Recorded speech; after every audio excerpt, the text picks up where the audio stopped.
jadi saya lagi sama teman saya yaitu Rafael yang akan mewawancarai dengan Bang siapa? Saya Akmal. Oke, Bang Akmal. Oke. Oke, di sini langsung pertanyaan pertama. Sebelumnya mau nanya pendidikan terakhirnya itu apa di kuliah? Oke, gue kenalin diri lagi kali ya. Pernah kan nama gue Akmal. Pendidikan terakhir itu ilmu komunikasi di UPN Veteran Jakarta. Itu jurusan PR sebenarnya. PR. Terus ilmu komunikasi di situ angkatan 2013. Oke. Kenapa Bang Akmal tertarik masuk Ilkom di bidang PR?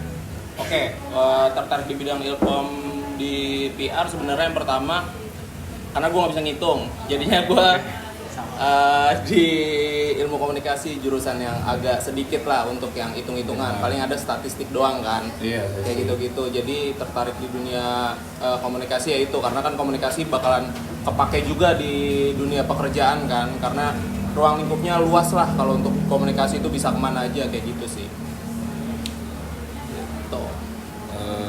Setelah lulus, apakah Bang Akmal langsung bekerja di bidang ilmu komunikasi atau enggak? Sebenarnya setelah lulus gue agak jauh dari jurusan karena setelah lulus dapat kerjaannya itu sebagai HR di suatu perusahaan outsourcing. Jadi di situ jadi HRD selama 4 tahun. Itu nggak nyambung sebenarnya sama jurusan ilmu komunikasi, tapi gue jalanin aja karena kan itu nyambung juga karena kita interview sama orang, jadinya kan tetap ada komunikasinya lah sama orang kayak gitu. Nah setelah dari perusahaan outsourcing 4 tahun baru bergerak di dunia media gitu, masuklah di Net TV gitu, di Net TV 2023 sampai Net TV itu ibarat kata berganti nama lah jadi MDTV. Di situ jabatan gue sebagai account eksekutif. Nah account eksekutif itu job desk-nya itu yang pasti menjual program-program yang ada di Net TV yang mau brand-brand beriklan di Net TV itu sendiri kayak gitu sih. Kalau account eksekutif itu gitu. Kira-kira kayak pekerjaan sehari-hari Bang Akmal kan tentang nawarin iklan. Betul. Kira-kira seharinya ngapain aja sih? Sehari-harinya gitu. Seharinya daily-nya itu yang pertama kita yang pasti visit ke klien, visit ke brand-brand kayak gitu. Jadi kita nawar-nawarin program-program apa aja yang bisa di built-in di Net TV, entah itu program built-in, entah itu TVC dan lain-lain kayak gitu sih. Jadi kita menawarkan program-program yang ada di Net TV untuk kita jual ke brand gitu supaya brand bisa beriklan di situ gitu sih.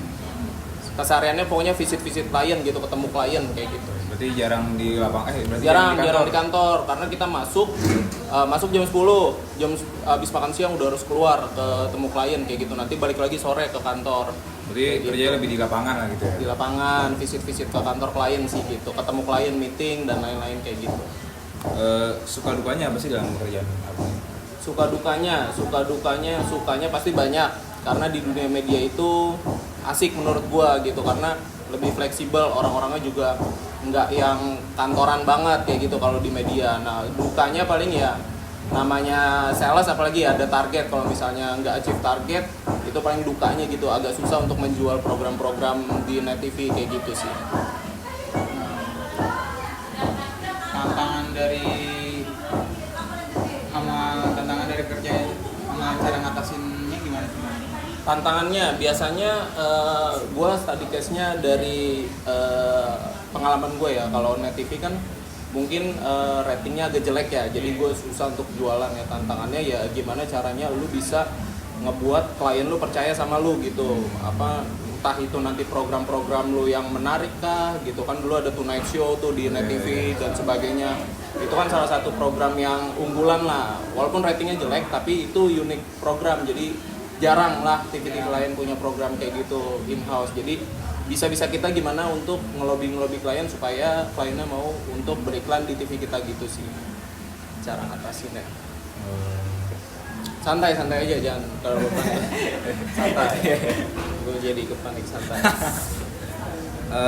Selanjutnya paling tantangannya apa sih kalau di bidang abang itu? Tantangannya susah ngejualin program-program yang ada di TV itu sendiri gitu, karena kan nggak semua brand itu mau untuk pasang iklan di TV, karena pasang iklan di TV kan budgetnya gede banget. Iya. Gitu. Jadi kita agak sulit lah, itu tantangannya, kita agak sulit untuk menawarkan gimana caranya si brand ingin berjualan ke TV yang kita pegang kayak gitu sih. Biasanya Bang Amal tuh jualannya kemana sih? Jualin di mana? Jualinnya ke klien langsung. Kita Klien jadi langsung. visit klien, jadi kita langsung chat kliennya gitu, bisa ketemu nggak, meeting. Habis kita misalnya si kliennya mau kita ajakin ketemu, baru kita biasanya present santai gitu, ngobrol-ngobrol. Mbak, ada program nih gini-gini bagus nih gitu. Ini mau nggak masuk ke sini, bla bla segala macamnya, talentnya ini kayak gitu. Gitu. Gimana? Cara mengatasi gimana sih dari tantangan tadi gitu? Cara mengatasinya? Cara mengatasinya itu ya kita pintar-pintar ngelobi klien supaya si kliennya mau untuk pasang iklan lah di TV tersebut, di TV kita lah, pasang built-in, entah itu sponsorship atau apapun itu gitu.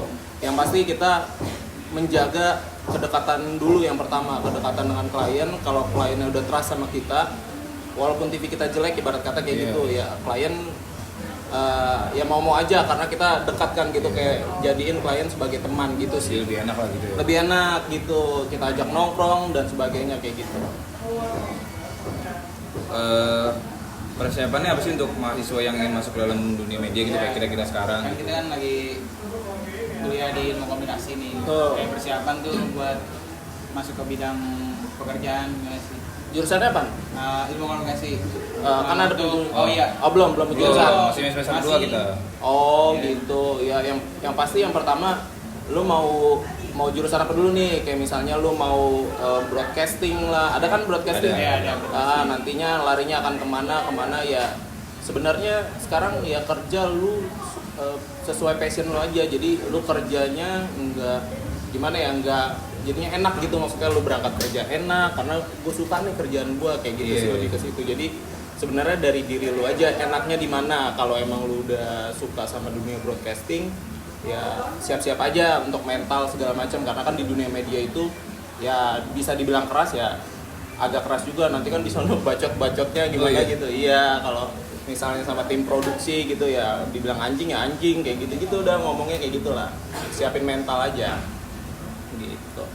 Sorry, tadi Bang Ama masuk jurusan apa?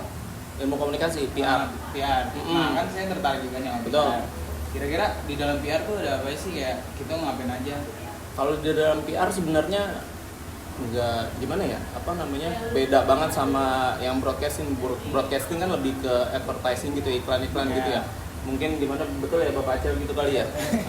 Ini mungkin lebih suhunya. Kalau kita kan PR, mungkin kalau PR kan sebenarnya itu kayak jembatan lah, menjaga hubungan baik antara si perusahaan dengan pihak luar ataupun klien gitu, dengan stakeholdernya, entah itu ke masyarakat ataupun apapun.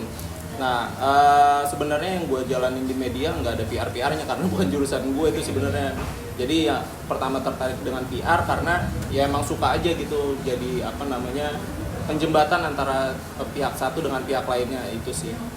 Oh, mau jurusan PR? Iya. Karena cewek pasti? Bukan. Oh, Nah, gitu. direkomendasiin sih sama mamanya Ali. Oh gitu, karena apa?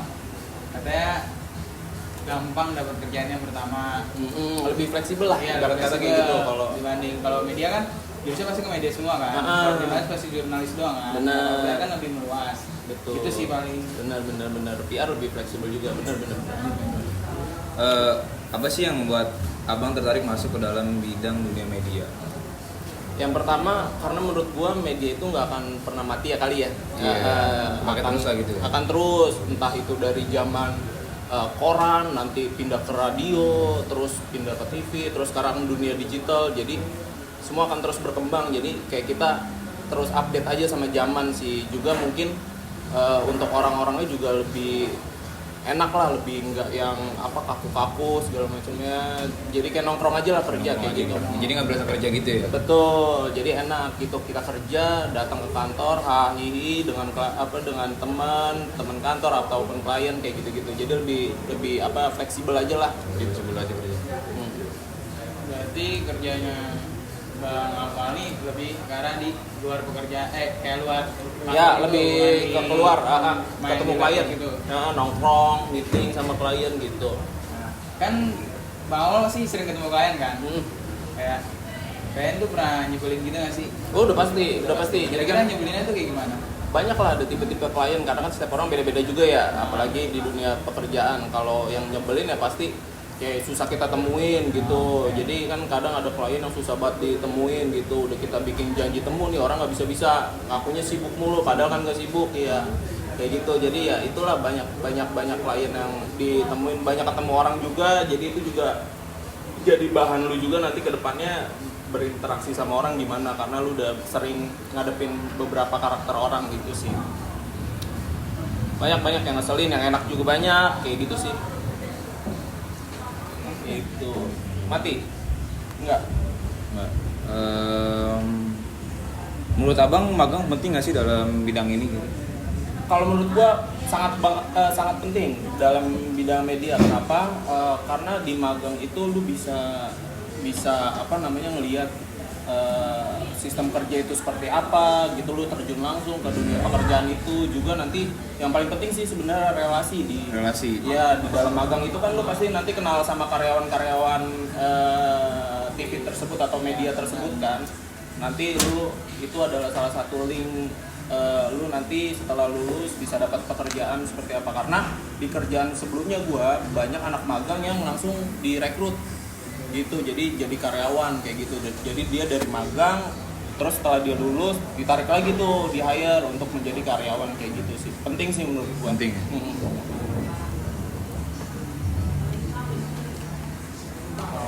Kan tadi Bang Amal nih kerja di bidang media. Ya.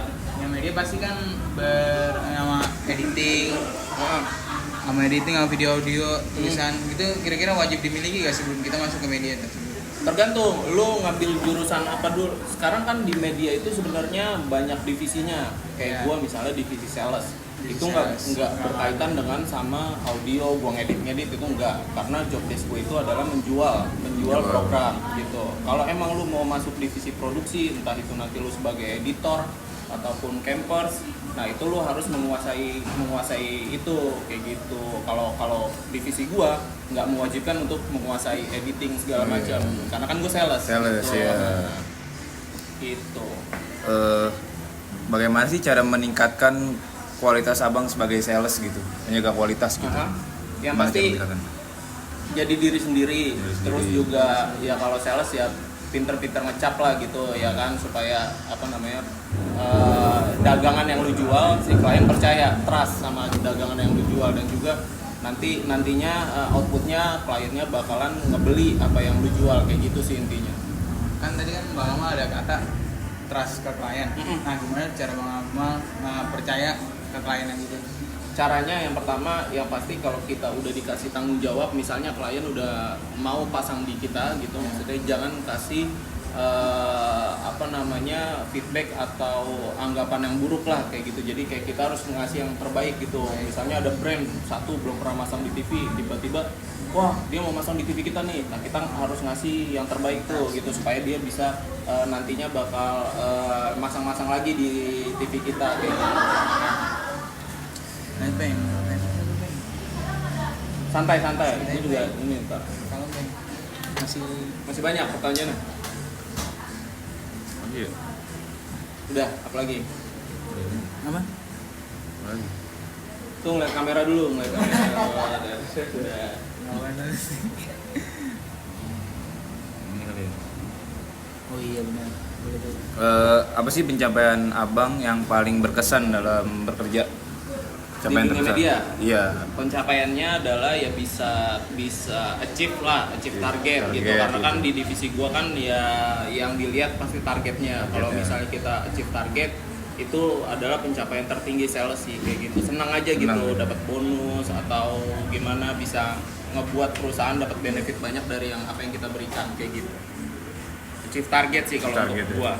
Nah, selama di dunia kampus itu Bang Amal ngikut organisasi nggak sih, atau cuma belajar sebagai kayak kupu-kupu doang Iya, kayak kuliah kuliah pulang. kuliah pulang.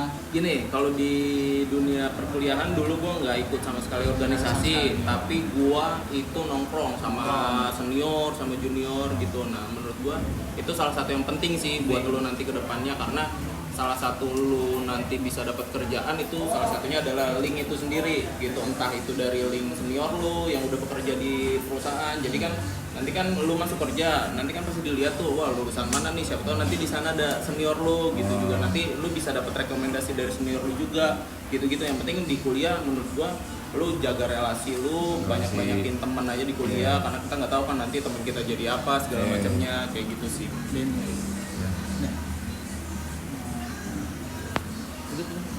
Ya udah Bang Ahmad, terima kasih sudah mau menjawab pertanyaan tadi. Aman.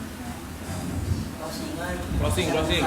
Pesan-pesan buat para Oh ya. Pesan-pesan buat dari Akmal. Oh ya, mungkin ada kesan-pesan Bang Akmal untuk anak-anak yang organisasi yang sekarang lagi kuliah ini gitu.